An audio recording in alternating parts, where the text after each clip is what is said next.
mon identité, je la négocie tous les matins quand je me regarde dans le miroir et que je me demande qui je suis et qui je veux être en fait.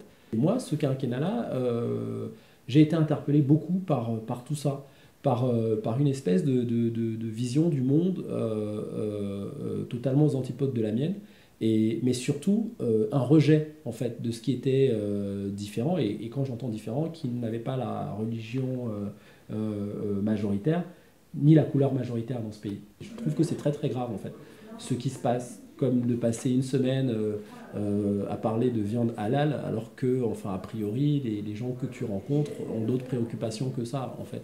Mais de passer une semaine parce que le tempo médiatique, le tempo politique a épousé le tempo médiatique et qu'ils ont décidé que c'était ça qu'ils devaient occuper, on n'entend plus du tout les candidats sur leur programme, sur ce qu'ils proposent.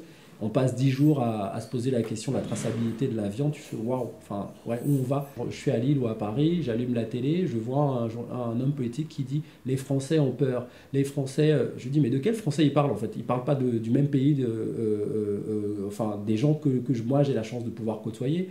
Quand je vais chercher mes enfants à l'école et que devant la crèche ou l'école primaire, je vois une France arc-en-ciel avec des blancs, des noirs, des arabes, les enfants qui se posent aucune question et les gens qui se disent bonjour, qui se saluent.